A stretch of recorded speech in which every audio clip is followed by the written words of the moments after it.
Namaskar, I'm Ashok Vyas, and I love talking as well as I love to learn how to talk well so that what one wants to say is actually said and also perceived by the audience or the listeners in the same spirit, if not 100%, at least as much as possible. And in that direction, we communicate with each other on day-to-day basis, whether family members, at office space, or sometimes you are also presenting your thoughts or ideas through media. And someone who has helped people across the globe in his own way with passion, enthusiasm, and positive mindset is TJ Walker. He is founder of Media Training Worldwide, and he has been featured in some of the mainstream channels like CNN, Fox, ABC, you name it, he has been there. But he is with us today, and I am thankful to you, TJ, for joining us. Namaste. Welcome. Namaste. Good to be with you, Ashok. So when I say namaste, now everybody in the world is kind of appreciating this greeting because due to COVID, you are not supposed to shake hands. Yes. I want to begin by your connection with India in terms of, I vaguely recollect you have been to India. Is that right? I've been several times. I've had a fabulous experience, have worked with private sector companies like Infosys and Wipro, have worked with some of the political campaigns and parties there as well, and other private sector businesses. So I've had a fantastic time, whether I'm in Delhi, Mumbai, or Bangalore. Wonderful. Staying with this reference and realizing that the whole world is really like a global village, and yet when you connect with people from different parts of the world with different cultural mindset, do you think as a communication expert you need to pay attention to the cultural nuances in order to be effective communicator based on your experience of having worked with people from different nationalities? How do you feel about that? It's a big world, and yes, there are cultural differences. However, I find the similarities between people are far more powerful than the differences. The number one similarity with audiences everywhere around the world is if you're boring, they'll fall asleep or they will grab their cell phone and ignore you. And also, if you read to an audience, as so many business people feel the need to do, you're going to bore your audience, and that's no good. So there are certain things that are going to work against you. If you freeze your hands, you'll look nervous and scared. Now, there are some cultural differences. I have noticed with my friends in India and in countries a little bit north, they will shake their head this way rather than this way, and it can be very confusing to people from different cultures. So you do have to know some cultural differences. Indeed. And now, when we're talking about communication, I'm very excited because a lot of confusion which leads to certain unpleasant experiences in people's lives can be averted if one is more happy about communicating. And allow me to say that there are many people who don't like to communicate. They want to remain quiet and they would let others do more laborious work in order to understand them. So do you see this is something that we are born with in terms of some people are wonderful communicators and some people are not like that? Well, I think all human beings are born with a desire to communicate. That doesn't mean everyone wants to be Anthony Robbins and be on a stage in front of 10,000 people, or be Ashok and have an audience of tens of hundreds of thousands of people watching.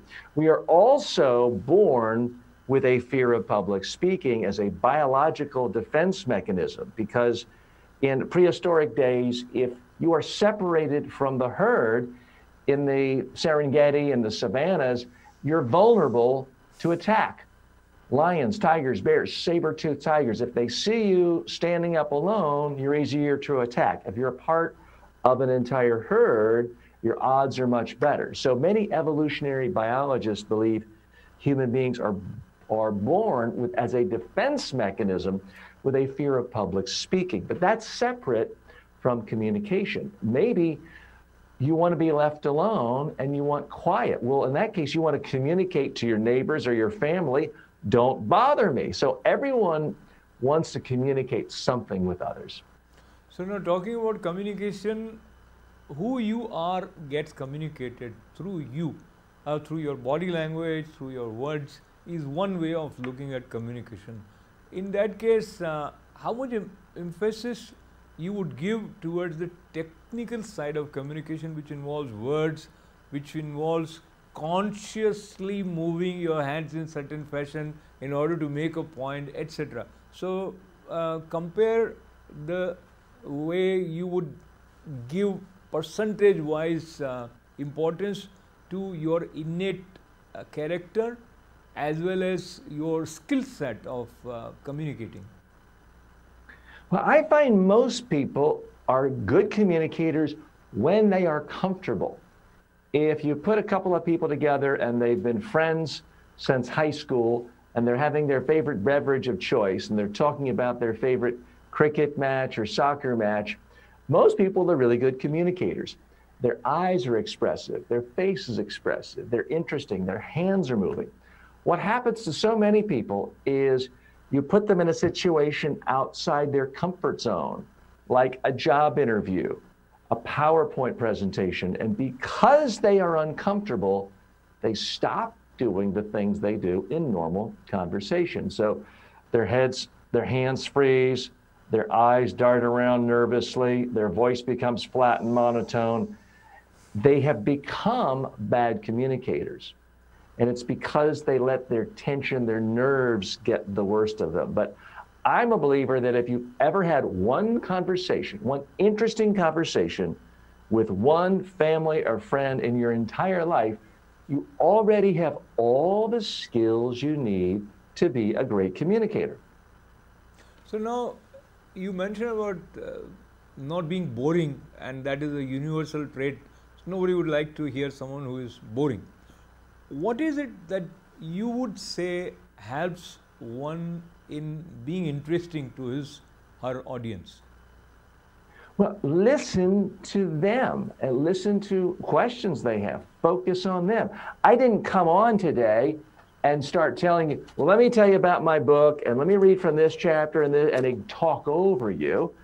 I listened to you and I'm trying to answer in a way that's interesting to you and your audience. Nervous people don't do that because they feel like, oh, I better follow a script and I'm not going to listen to them because I'm going to try to memorize stuff. That's what gets people into big trouble.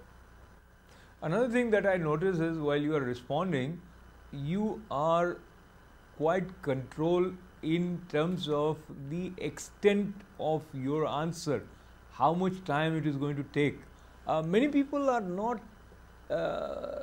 kind of conscious, and because I talk to many people and I know some people go on and on and on and you want to divert them to another question, but they won't have that idea. What is it which may help someone if he wants to improve his communication skill in terms of knowing the length of your one's response, whether it is one-on-one communication or in some other setting? You have to listen to the person you're talking to. And if you can see them, watch them. Because if you see their eyes light up like they have another question, stop. Now, in some conversations with a friend or family member, each one of you may talk for 5 minutes at a time, and that's perfectly fine. If you're going on a really tight focus show like CNBC's Squawk Box and the whole interview is going to be 3 minutes long, you know you've got to give relatively short answers, 15 seconds or less. So it is dependent on the context. I'm trying to read you and give you enough that's an interesting answer, but not filibuster and talk for 10-minute answers and frustrate you. So that takes me to the best-selling book, the second one I believe, which is Secret to Foolproof Presentation.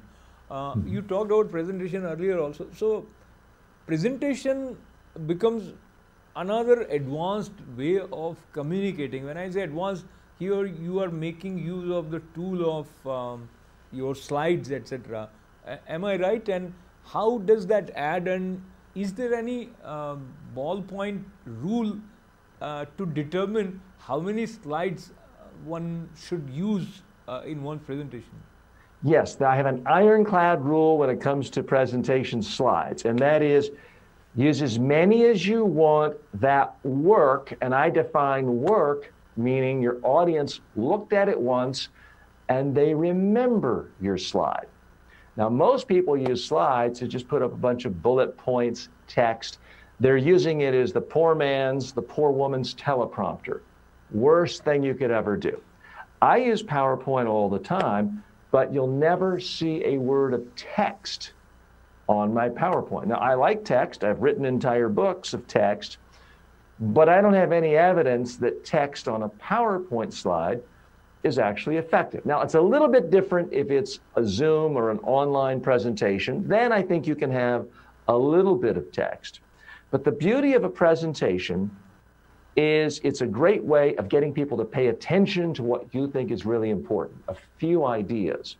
A presentation is not particularly a great way of communicating lots of data, lots of messages. If you want to communicate lots of ideas, then give people a book, give them a big report, give them 20 pages as a PDF, but don't try to convey a lot of ideas in a speech. I've researched this and I've tested audiences from all over the globe. I've worked with more than 10,000 people, every industry possible. And I always ask people the same thing. Think of the best speaker you've seen in your life or the last 5 years. Now, tell me every message you remember from that speech. I've never had anyone remember more than 5 ideas. And yet the very same person will get up, try to deliver a PowerPoint presentation, and there's 18 bullet points on the first slide and 22 on the next and the next and the next. Doesn't work. So that gives us some idea about how to choose the number of slides. And as you were mentioning about people having heard impressive speakers, I also thought of asking you, who do you consider as ideal speaker? Any speech that you consider one should listen to improve one's communication skill, and who that speaker would be? I mean, I'm a huge fan of public speaking, as you would imagine, but asking me who's the best speaker is like asking a musician who's the best musician. I mean, there's so many. If you really love music, there are thousands of musicians you love and respect and want to listen to. I do think that Bill Clinton is one of the best speakers of the last 30 years in the English-speaking language. I do think that Ronald Reagan, in the last 40 years in the English-speaking, Western English-speaking language, is one of the best speakers ever. I think Obama was a pretty good speaker. But there are good speakers everywhere. The problem is, in my view, 99% of all public speakers are boring because they make the same mistakes. They try to convey way too many ideas and messages, and they don't tell enough stories to make their ideas come alive. And stories are what will make your speech remembered. So let me hear a story from you with respect to the 4-step method that you have for people to become a great speaker fast. And when I say story, allow me to add that is there any anecdote related to your thought process while reaching to this figure of 4 for this method? Well, 4, it's just easier for people to remember ideas of 5 or fewer. So what I have found is that there's really 4 steps. And that is, you've got to figure out, what is it you're trying to convey? What are the handful of messages that are likely to make your audience want to remember it and do what you want? How can you illustrate these points with a story, and then practice on video until you love it? It really comes down to that. About 15 years ago, I was in Eastern Europe for the first time doing a training. I was working with the prime minister of a small country, and we were in an old dictator's palace. It was now taken over by the government. And I was I was with this leader, and we were in this beautiful lake villa vista castle, and it was just me and the prime minister and all of his bodyguards with machine guns. And the prime minister says, TJ, do you mind if I practice my speech in my native language? And I said, sure, I'll speak in English later. So he stood up and he took his speech, and it's head down, motionless, monotone. He was reading the speech in his native Slovenian. And he finished it, I'm recording it, and he turned to me and said, TJ, what do you think? You're the expert. And I was a little bit nervous because I was thinking, wow, he was incredibly boring, but I don't want to say that. I'm surrounded by machine guns. It's my first time in Eastern Europe. And I'm a little bit nervous. I don't know where the US Embassy is. So I was a little bit reluctant, but I finally thought to myself, he's paying me a bunch of money to give him an honest opinion. I guess I will. So I said, Mr. Prime Minister, I don't know what you said, but with all due respect, you bored the heck out of me. His eyes got big. He looked at the machine guns. He looked at the screen. He looked at me. And then he paused for a second. I'm getting a little nervous. And then he said, you're right. It is incredibly boring. And he took his speech and he tore it up, threw it on the ground. I said, let's start over. And by the way, his staff had told me, whatever you do, don't change the speech. We've been working on it for 3 months and it's been approved everywhere. So we threw away his speech. We got a clean sheet of paper. And I just said to him, what is it you want to have your audience do after they've heard your speech? And then now tell me, what are the 5 ideas you think will motivate them to do that? We wrote that down. And then I said, come up with a story for each one that involves a real conversation you had with a real person about a problem and how it was resolved. And he did a few notes. Everything fit on a single pad of paper. We spent about 20 minutes on it. He stood up and he gave the speech again. This time, he had great eye contact. This time his hands were moving. This time he was animated. We recorded it all. We watched it. He jumped up and said, I love it. TJ, you're a genius. I said, I'm no genius. I just got you to stop handcuffing yourself, putting yourself into this incredibly boring format. All you did was talk in an interesting way. You do that all day long in meetings, one-on-one conversations with people. And by him watching it on video and seeing how interesting it was to him, that filled him with confidence for when he gave the speech in real life the next day. So that's the basic template. Is I can talk to someone for 3 weeks on public speaking tips.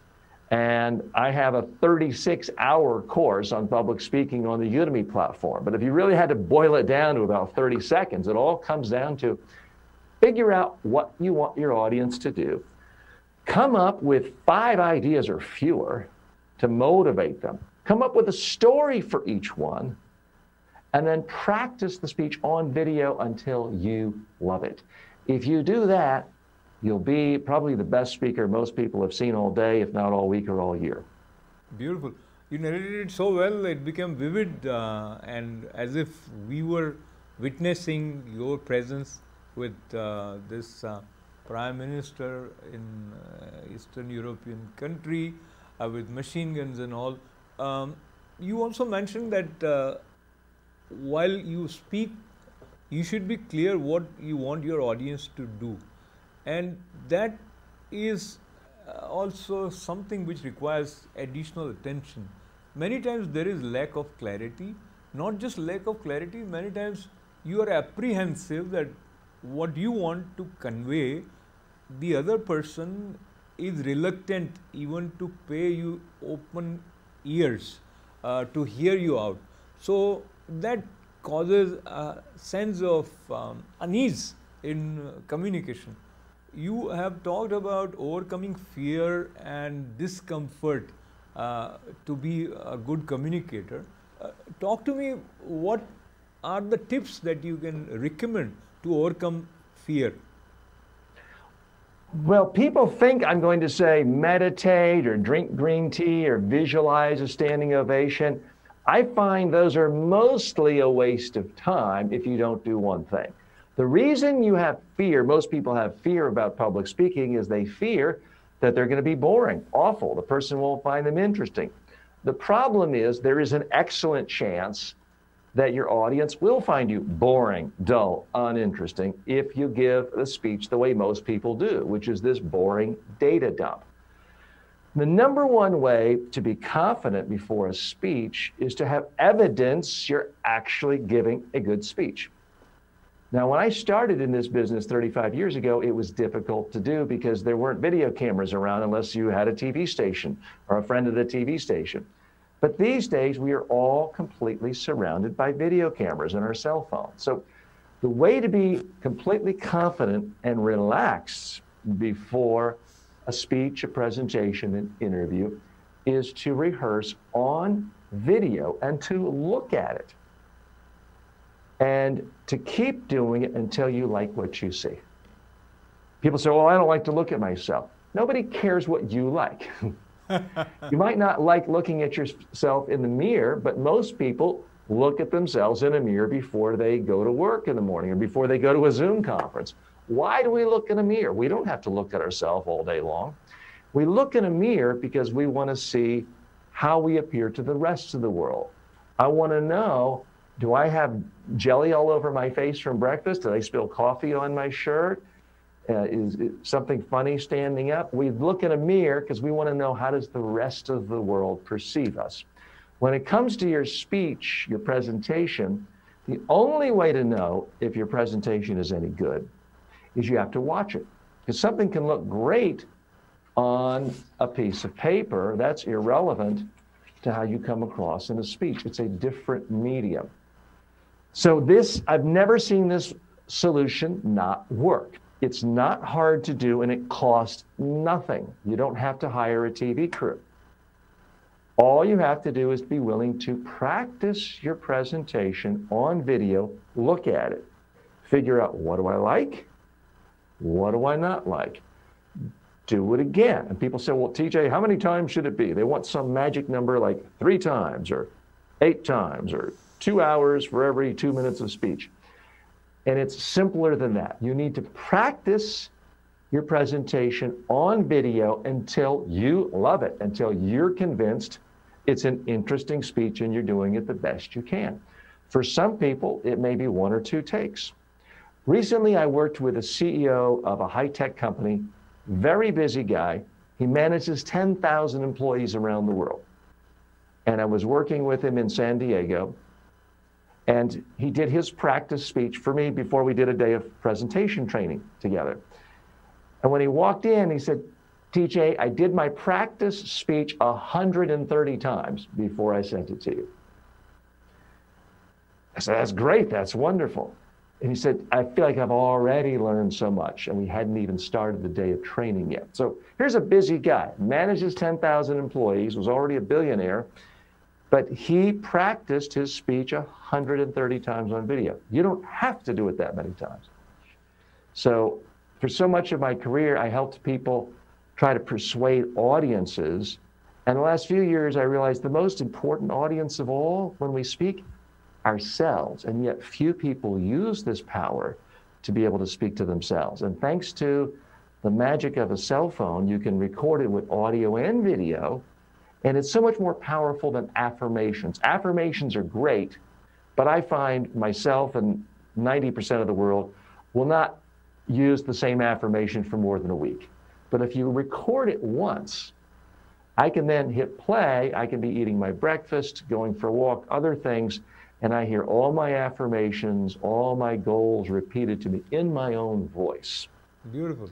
I call this selfie speak programming. And if you want more information on that, or if you want access, I'll give any of your viewers a free pass to my complete personal development course on how to use selfie speak programming. So it's a great way to fuse speaking skills and your desire to have better habits in your life. All they have to do is send me an email, tj@tjwalker.com. Beautiful.